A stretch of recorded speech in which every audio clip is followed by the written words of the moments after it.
Itu memang cuma tombak latihan, bukan senjata sungguhan. Hanya tongkat kayu tanpa mata tombak di ujungnya.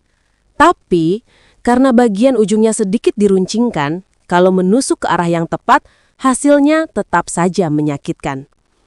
Dan ketika ujung kayu itu mendarat pas di perut Sayen yang sama sekali tidak dijaga, wah! Jeritan Sayen menggema, tubuhnya langsung terhempas jatuh ke tanah berguling-guling tak berdaya. Dari mulutnya, muntah menyembur berhamburan.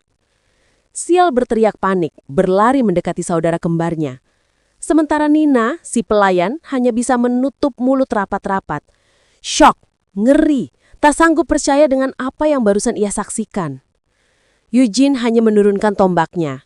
Suaranya datar, nyaris bosan. Aku menang. Kalau saja itu tombak sungguhan, Sayen sudah mati di tempat barusan. Tapi bahkan dengan tombak latihan, pukulan ke titik vital itu cukup untuk melumpuhkan dan menjatuhkan mental lawan. Sayen terus menangis sambil muntah, wajahnya belepotan ingus. Sial ingin menolong, tapi begitu melihat saudara kembarnya seperti rongsokan manusia, dia hanya bisa berhenti. Iba, tapi jijiknya lebih besar. Akhirnya dia hanya menatap Eugene dengan marah. Dasar pengecut! Eugene melirik tenang. Pengecut. Dari detik sapu tangan dilempar, duel sudah dimulai.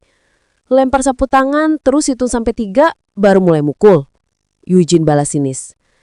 Kata-kata itu membuat Sial tak diam, separuh karena kesal, separuh lagi karena bingung. Eugene hanya mendengus. Apa kepalamu kepanasan? Sial menggigit bibir, menahan malu sekaligus kesal. Eugene lalu berkata datar. Kalah itu artinya mengaku kalah. Bukan pura-pura seolah nggak ada yang terjadi. Sayen masih meraung, air mata bercampur muntah. Harga dirinya hancur, apalagi semua pelayan melihatnya dalam keadaan seperti itu. Dan, seolah belum cukup, Eugene menambahkan, kalau lo janji bersihin muntahan lo sendiri, gue bakal bersihin kereta. Impas kan? Sayen hanya bisa menggertakkan gigi, tangisnya pecah lagi. Tiba-tiba, suara langkah berat terdengar. Tuan muda. Seorang kesatria muncul, tinggi, tegap, dengan seragam rapi. Di belakangnya, Nina masih terengah-engah karena memanggil bantuan. Sayen langsung menjerit. Hazard, aku kalah. Aku tantang dia duel, dan aku kalah. Kesatria itu, Hazard, menatap Eugene tajam. Aku Hazard. Pengawas sekaligus guru Tuan Muda Sayen. Boleh aku tahu apa yang sebenarnya terjadi di sini? Eugene berdiri tegak, tatapannya lurus, tenang. Aku Eugene Lionheart dari Gidol. Sayen yang mulai duluan. Dia menghina ayahku. Sayen buru-buru membantah, tapi Eugene langsung memotong. Dia bilang ayahku gagal mendidikku dan menyebutku pengecut. Juga katanya badanku bau kotoran sapi.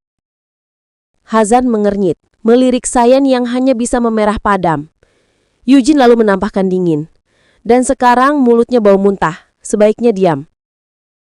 Sayen tercekak, tak mampu bicara.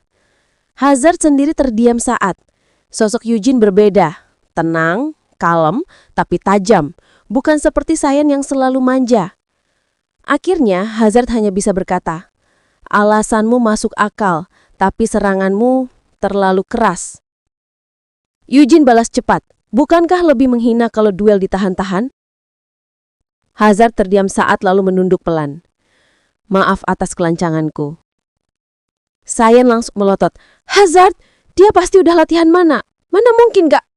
Tapi Eugene memotong dengan tatapan tajam. Sudah kubilang, tutup mulutmu.